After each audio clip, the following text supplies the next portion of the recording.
তোমার ছোটবেলার পুজোটা কেমন ছিল, মানে কোথায় কেটেছে তোমার ছোটবেলা? ছোটবেলার পুজো আমার বাড়িতে কাকুরগাছিতে, যেখানে আমি বড় হয়েছি আর কি, উত্তর কলকাতায়, সেখানেই ম্যাক্সিমাম সময়টাই কাটতো। এবং তখন যেহেতু এত বাইরে যাওয়া, মানে সাউথের পুজো দেখা শুরু করেছি আমি কলেজে ওঠার পরে, তার আগে পুরোটাই নর্থেই থাকা হতো। এবং নর্থের একটা অন্যরকম আমেজ আছে পুজো, হ্যাঁ, একটা অন্যরকম আন্তরিকতা আছে, একটা সাবেকিয়ানা।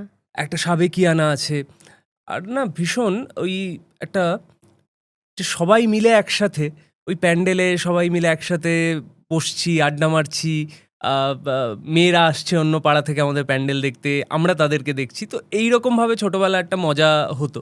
এখন পুজো অনেক বেশি হয়ে গেছে বন্ধুদের সাথে, পুরনো বন্ধুদের সাথে। আমার স্কুলের বন্ধুরা তারা অনেকেই চাকরি সূত্রে কলকাতার বাইরে থাকে, কিন্তু পুজোর সময় সবাই অলমোস্ট চেষ্টা করে আসার।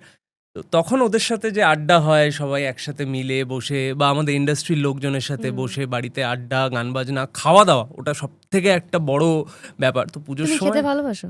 ভীষণ। কিন্তু যেহেতু হিরোদের একটু ডায়েট করে চলতে হয়, একটু ডিসিপ্লিনে চলতে হয়।